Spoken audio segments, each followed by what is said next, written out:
Among the deadliest conflicts of the last 50 years, the Iran-Iraq War stands out as one of the most brutal. Beginning in 1980, this devastating war raged for 8 years, leaving both nations shattered and permanently reshaping the geopolitics of the Middle East, cost hundreds of thousands of lives, threaten world oil markets, and draw the US into the Persian Gulf for good. In 1979, Iran was in the grip of a revolution. Millions flooded the streets, demanding the removal of Shah Mohammad Reza Pahlavi, whom they saw as a puppet of the US and Western powers. Their anger stemmed from a 1953 CIA and British-backed coup that had overthrown Iran's democratically elected leader and reinstated the Shah as an authoritarian ruler. On February 11, 1979, the revolution triumphed. The Shah was forced into exile, and Ayatollah Ruhollah Khomeini rose to power, establishing an Islamic Republic. The new regime, dominated by Shia clerics, was fiercely anti-Western. To secure their grip on power, they formed the Islamic Revolutionary Guard, Al-Quds Army, two military force tasked with defending the revolution and crushing opposition. For the United States, this was a geopolitical nightmare. A key ally in the oil-rich Middle East had suddenly become an adversary. But Iran's revolution wasn't just a domestic upheaval, it sent shockwaves rippling across the Middle East. Determined to spread his Islamist movement beyond Iran's borders,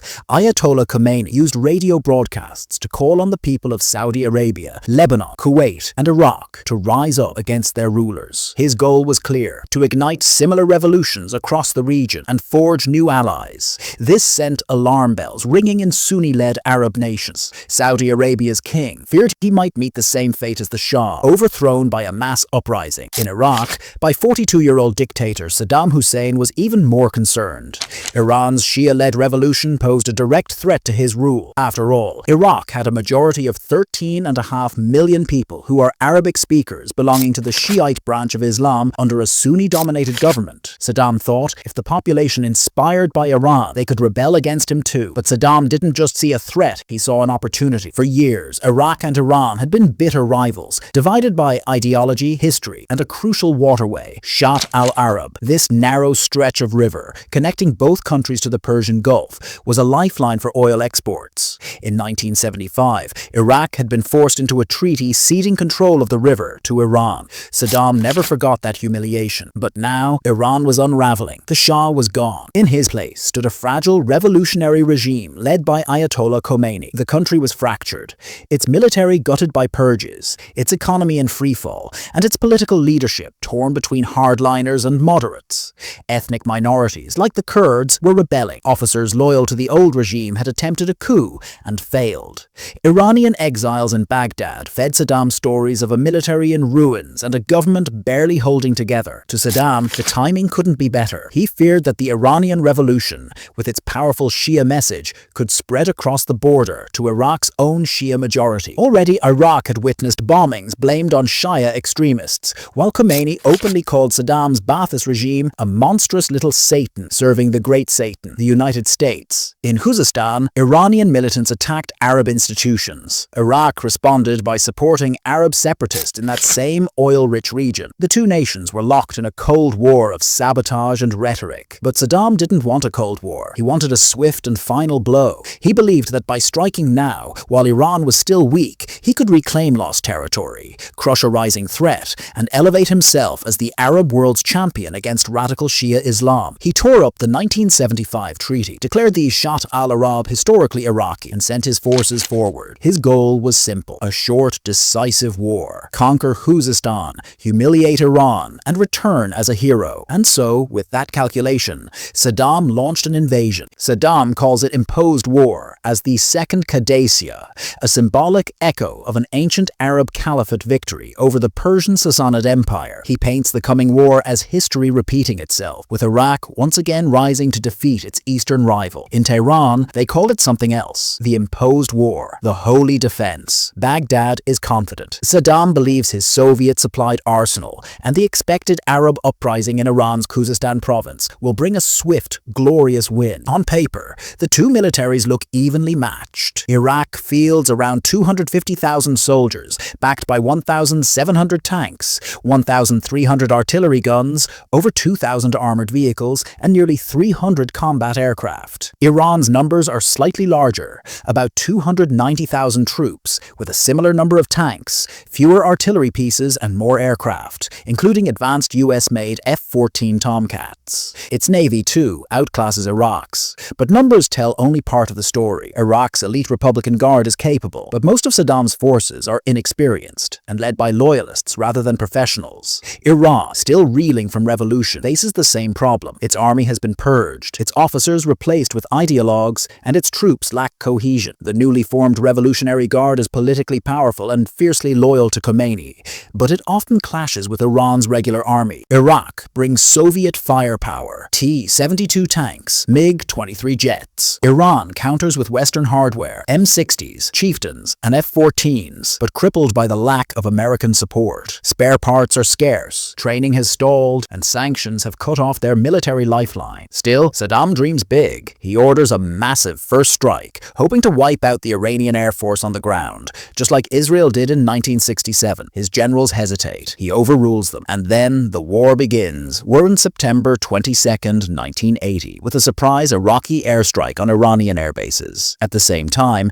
10,000 Iraqi soldiers cross the border from Basra, pushing into southern Iran. Further north, Saddam opens a second front, targeting key Iranian towns. But the air raids fail. Iran retaliates. Using advanced fighter jets once supplied by the US, Iranian forces strike deep into Iraq, bombing oil fields and military targets. This war isn't just Iraq versus Iran. It's pulling in powerful players. Israel watches from the shadows. Both Iran and Iraq are its enemies, but Saddam is the bigger threat. So in secret, Israel supplies Iran with weapons and aircraft parts, keeping the fight alive, keeping both sides weak. Meanwhile, Saudi Arabia and Kuwait flood Iraq with billions in funding. To them, Iran's revolution is the biggest threat to the region. They'll do whatever it takes to crush it. And then there's China, officially neutral, but quietly selling weapons to both sides. Soon, it will become Iran's top arms supplier. Inside Iran, the war has an unexpected effect. It unites the country. The government releases military commanders it once jailed. Now, the fractured nation has a common enemy, Iraq. Ironically,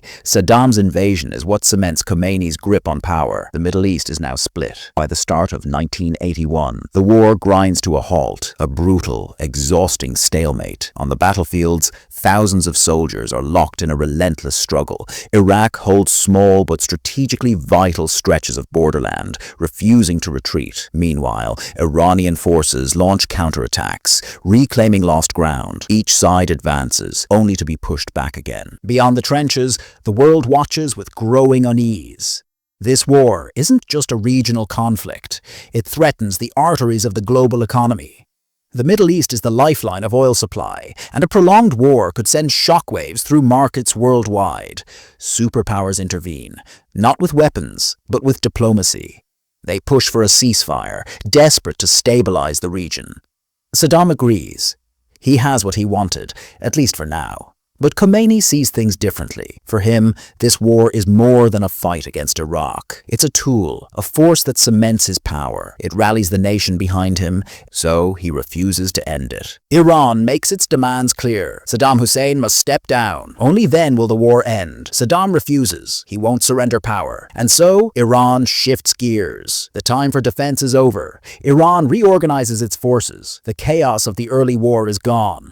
Jailed officers are released, returning to command. Logistics improve, morale rises, and now Iran is no longer just they retake lost cities. They breach the Iraqi border. Saddam's worst fear is coming true. His vision of a swift, decisive victory is in ruins. His forces are in retreat. Desperate, he turns to an unlikely ally, the United States. Washington sees an opportunity. Iran's revolution is a threat, a movement that could spread across the Middle East, destabilizing US allies. They want Iran weakened, contained. And so, they help Saddam. US intelligence begins feeding Iraq critical satellite imagery, showing Iranian troop movements, supply routes, vulnerabilities. This information gives Saddam an edge, but it's not enough. He needs more than maps and data. He needs firepower. That's when the Soviets step in. Moscow, locked in its own war in Afghanistan, has no love for Saddam. But in geopolitics, alliances aren't about friendships. They're about interests. The Soviet Union doesn't want an Iranian victory any more than the US does. A radical Islamic republic at its doorstep could inspire resistance within its own borders. So, in a rare moment of Cold War alignment, both superpowers, the United States, and the Soviet Union find themselves supporting the same side. By mid-1982, Iran is no longer just reclaiming territory. It's pressing deeper into Iraq. Their next target, Basra. In 1982, the battle for Basra begins. If Iran takes the city, Iraq loses its gateway to the Persian Gulf. No exports, no oil money. Saddam's economy collapses. Desperate to hold the line, his forces turn Basra into a fortress. Trenches, barbed wire, and endless minefields. Iran attacks in waves. Artillery rains down. Thousands of soldiers, many barely trained, charge through open fields. The losses are staggering. Basra holds, but Saddam is exposed. He is not invincible. In the north, another fire ignites. The Kurds, long oppressed, rise up, seizing towns, attacking Iraqi forces. Iran arms them, seeing an opportunity to weaken Saddam from within. If the Kurds hold the oil-rich north, Iraq's power crumbles. Saddam cannot afford another front. He responds with something far deadlier than bullets: chemical weapons. Mustard gas fills Kurdish villages and Iranian battle lines. Flesh burns, lungs collapse, thousands die. The world watches, but does nothing. Not only is Saddam not punished, he is rewarded. The US restores ties with Iraq. Money and technology flood in, fueling his war machine. Chemical weapons, biological warfare, no red lines, no consequences. The message is clear: stop Iran by any means necessary. In 1984, the war spreads beyond the battlefield. Iraq launches airstrikes on Iranian oil tankers using advanced jets supplied by France. Iran strikes back, targeting Iraq's oil shipments. Hundreds of vessels burn, billions in oil lost. The lifeblood of the global economy is now in flames. What began as a war between two nations is now a crisis threatening the world. The war is no longer just a battle for land. It's a war of annihilation. In 1985, the Kurds in the north are gaining ground, and Saddam makes a chilling decision: chemical weapons, mustard gas, nerve agents, not just against soldiers, but entire cities. The streets of Iran's border towns turn into graveyards. Families suffocate in their homes. Entire villages are erased. Iraq's chemical weapons program, fueled by secret US support, gives Saddam a terrifying edge. But he's not done. He escalates. Missiles rain down on Iranian cities. Schools are destroyed. Markets burn. 16,000 civilians perish. Iran strikes back, launching missiles into Baghdad. The war that once belonged to soldiers now engulfs ordinary people. No one is safe. Yet behind this devastation, the US is playing a deadly game. On one hand, it arms Iraq, supplying intelligence and chemical weapon materials.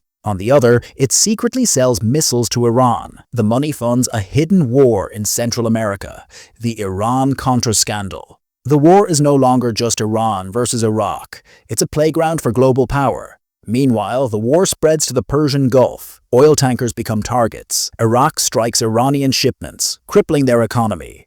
Iran retaliates, setting Iraqi tankers ablaze.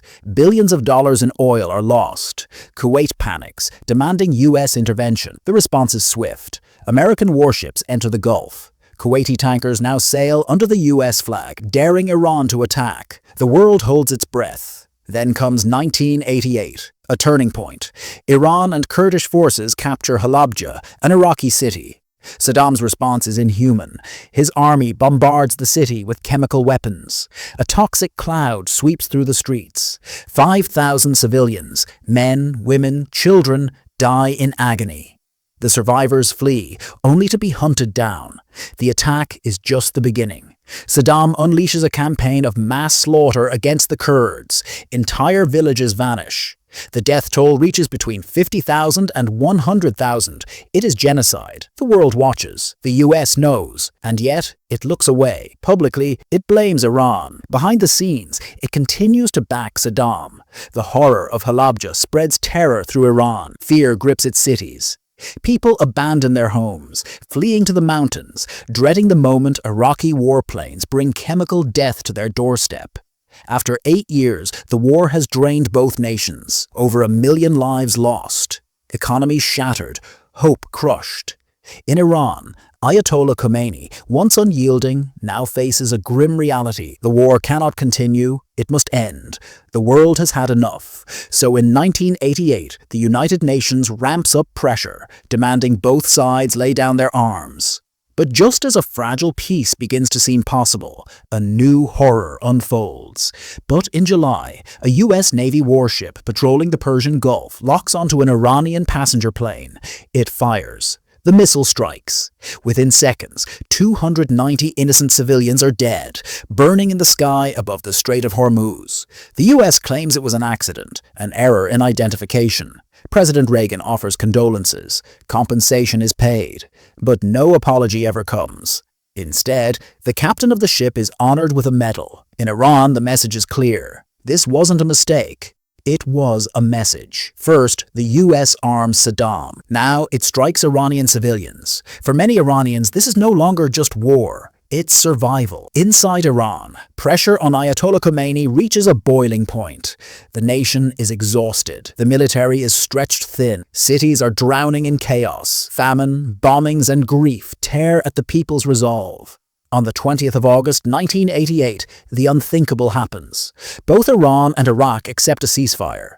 No land exchanged, no winners, only pain. But the map isn't what changed. It's the future. For Iran, the war rewrites everything. The US, once seen as a distant superpower, is now the chief adversary. Arab neighbors who backed Saddam, Saudi Arabia, Kuwait, the UAE, are now viewed as regional enemies. This is where the modern Middle East Cold War begins.